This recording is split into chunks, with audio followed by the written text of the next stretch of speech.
Devin Choksey, Managing Director of Choksey Securities, joins us live now. Devin, good morning. Thank you for joining us. Devin, the big talking points this Tuesday morning are three. Number one, brokerages across the board have slashed their price target for L&T after poor set of numbers. Number two, cement stocks are under pressure because of expensive valuations. And number three, Reserve Bank of India has changed the gold import guidelines. Which one do you want to start with? Yeah, good morning, Nikunj. Well, I would probably, say that the overall environment in which I think the company like L&T is operating currently, I think it remains quite challenging. If you, probably observe the kind of advantage that the commodity prices should bring otherwise into an economy like India is unlikely to be there more because of the value of the currency which has remained depreciated. As a result of which, I think it can probably create higher amount of pressure on the margins of the company. I don't know whether this particular aspect is getting reflected in the quarterly result which has been announced, because in the quarterly result there are two items which have basically taken the toll on the numbers. One, of course, I think is the provisioning on the forex side, and second is lower other income side. These two areas have probably been responsible for lower margins for L&T in this particular quarter. But going forward, even though they have a very healthy order book, I would say, in a given situation, they still would probably have equal amount of challenges on managing the margins, and that's where an area of concern would be. So somewhat skeptical at this point of time. I would rather think that maybe one will have to watch this particular company on a quarterly trend basis as far as the cost aspect is concerned. Probably second half of the financial year should be better for the company, as they've suggested that they are also likely to meet the revenue guidance. So from a perspective of looking at the company in the second half, I think one would probably find it may be slightly better compared to first half. Only saving point which I see at this point of time for the company is a large amount of order book which they have it in the Gulf region, which they are basically executing. That could possibly help the company show better performance. So one will have to actually watch and see. For valuation wise, I think the stock remains relatively on a higher side. So to an extent, I think it doesn't give you confidence to buy into this company unless it falls significantly. One won't probably venture and buy into L&T for the time being. Maybe second half could be a right time to relook into this stock once again. Devin, we saw rub-off come in on the other cap goods majors as well. Besides L&T, you had BHEL and the likes as well fall in trade. Would you say L&T was an indication of what our other cap goods majors are also going to report in their quarterly numbers? In fact, I think commentary of management in L&T also suggests that larger amount of dent has also come in the power sector order book, and that's where one is definitely concerned about for BHEL, because their predominant position is there in the power sector capital goods segment. So from a point of view of looking at the growth coming in for BHEL, one will have to actually see how the power sector orders getting executed by the company, and where exactly they would be in a position to collect money even after executing, because most of the companies, because of non-starting of the commercial activity, are also said to have withheld the payments, and that's where the pressure would come up also on the finance cost side. So that's where the BHEL and L&T would differ, because L&T probably have a larger amount of portfolio in the infrastructure space vis-a-vis BHEL at this point of time, and that's where one will probably give preference to L&T vis-a-vis BHEL if one has to select between the two. Okay, let's look at HUL, what HUL has done A this month and B this year. This month, surely HUL has been a marked outperformer. That's yesterday's intraday graph for you, closed almost at the highest point of the day, which is 700 rupees, 697 rupees to be precise. Now, 1 month HUL is up 18%. This year, HUL, the graph will just come up on your screen, which will capture how much HUL has moved in this year. And this year, HUL is up 31%. Devin, HUL is up 18% in last 1 month, 32% this year. Do you think there is still money to be made in that stock? Nikunj, I think it is definitely challenging.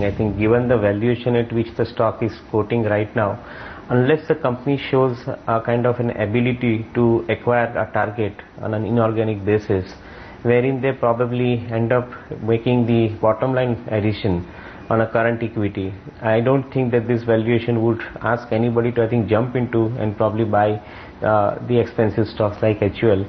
No doubt the company's performance remains healthy. No doubt I think the confidence of the global management on HUL remains quite, I think, strong.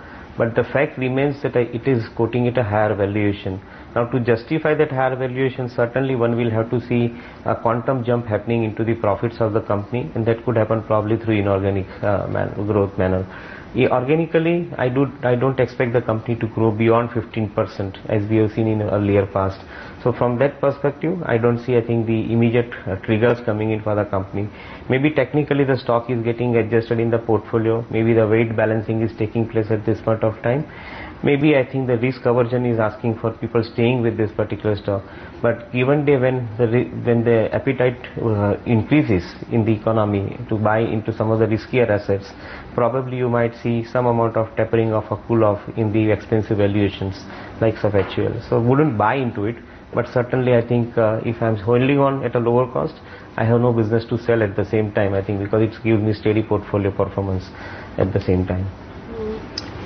What about Reliance then, Devin? I mean, the street didn't seem quite impressed with the earnings, but would you say the stock price petering down somewhat yesterday was justified? Well, I think there are two ways to look at this particular company. On a fundamental basis, market is fairly discounting the kind of capacity at which the company is operating all its businesses, all core businesses. So there is no doubt about the performance on the fundamental side of the businesses. In fact, I think they remain quite impressive, as I would call it. And coming quarter, on the contrary, I think the GRM margin stays on a higher side. So should be, I think, even better quarter, and given the depreciated rupee, the impact should come little better for Reliance in coming quarter. However, the most important part for this company is twofold. From the analyst meet, I think one could gather a few things. One of them is certainly the kind of a retail business portfolio which is showing a marked jump into the top line. Of course, I think the performance would come in the consolidated balance sheet at the end of the year. But if the jump has come in the current quarter already, it suggests that I think going forward the retail would start contributing. And more importantly, the contribution coming from Shell Gas side. Once again, that gets reported at the end of the year in a consolidated accounts. But Shell Gas could be probably a smart driver for the performance. I believe that I think somewhere around 12 to 14% contribution could come directly from a Shell Gas portfolio in a full year's business. So from that perspective, Reliance remains quite an interesting proposition because these two areas have already started producing the numbers. And rollout of telecom business in the last quarter of this calendar year could possibly mean that the company could, I think, come into a positive news flow. So certainly an overbought technically counter is remaining, I think, a little bit overtop on that front. But any correction down to 880, 860 kind of levels in the market probably would invite further buying into this stock. Even in general, if I map the numbers which have come out so far, we've got good numbers, whether it is banks, IT companies or some consumer names. Do you worry about the second leg of numbers? Because normally in the second leg of earnings season, manufacturing companies, metal companies and auto companies, they will come out with numbers, and that's where the pain is. Yes, generally the laggards would be in the second leg of result announcement for sure. I think no doubt about it. And as you rightly counted some of the names in the auto and the commodity space where the pressure is going to be seen largely. Auto, certainly I think we are going to see a pressure more on the top line as well because of the lower offtakes as we have seen on the numbers that they have announced on a monthly basis. Similar way, I think the cost of production probably I think is also remaining a challenging environment. And that's where I think you are going to see the impact on the margin coming in. If the volume is not there, I think it would be seen even larger. So certainly I think that remains a concern area. But the larger amount of worry going forward would be also in the PSU banks, where their AFS portfolio could show a marked dent in the adjustment that has happened. That has happened in the month of July largely, though I think the impact will come in the second quarter, but the market would remain a little bit more watchful on the numbers which PSU banks would come out and see where exactly I think the dent could come in the second quarter of the financial year on the treasury portfolio of those banks. So I think results going to be I think somewhat challenging. The best of the results according to me always comes in the first leg of the announcement. I think the second leg of announcement, you are right, Nikunj, I think they are going to be a little bit more challenging. Devan, just want to come to you. What did you make of RBI's intention to curb gold imports yet again, to balance the current account deficit? Well, I think they have a difficult task to manage, I suppose. In a given environment, I think they have to choose which is more important kind of a cause, I think, for import vis-a-vis the others. So I think gold certainly becomes, I think, their focus attention area, as I would call it. Relaxing the norms definitely, I think, means that I think some amount of breathing space to most of the jewelry companies who are also in the exports business. I think where particularly, I think, the diamonds, studded jewelries, I think where the amount of export is on a higher side. So to an extent, I think they are giving some kind of relaxation on that, which is justified. But how much it could possibly help on the current account deficit front, and how much it could probably help on the export front, I think very difficult to predict, because when you speak to the industry, generally they are not very confident about pushing the export beyond the point, beyond what they were earlier doing. So I'm not too sure as to how exactly it will have an impact on current account deficit. I would rather stay away from this particular space as far as the investment activity is concerned. Devan, what do you like from the mid-cap consumption space? Of late, the mid-cap consumption space also has picked up some steam, be it Britannia, Imami or Godrej. Well, I think that space remains attractive for sure. I think you mentioned Britannia. I guess I think the company has, in the last quarter, the performance which has come up on the margin side, if that sustains, which in all likelihood it should, I think given the kind of formula under which they are working currently, my reading says that I think the company could possibly sustain on the margin side, and that's where the company would remain interesting. But the question is about the cost. Currently, due to the risk aversion, people have jumped into this space and they have bought it at a little higher cost as well. However, I think the cost remains largely a concern area, because as I was mentioning earlier in different contexts, if you start finding the risk appetite coming back into the market, that some of the heavy cost companies, probably I think in the consumption space to begin with, I think could probably underperform the market, and that would always remain a concern. So unless you get it at a lower price, I don't think that one could jump in to buy and stay very happy about it. Yes, for long-term investors, I think one will probably find that these companies could keep on producing better and better values, given the kind of a size of market which is there currently, and could happen, I think, over a period of time. But that really means that you have to be a passive investor and not very active investor, staying invested with the company for a long period. Like all of us probably have stayed with Nestle and Britannia for so many years now. I think that's where you get the fruit at some point of time. What's the view on the banking pack then, Devan? Besides yesterday, wherein we saw a short covering led sort of pullback, we've seen the banking space really been, beaten down all of last week.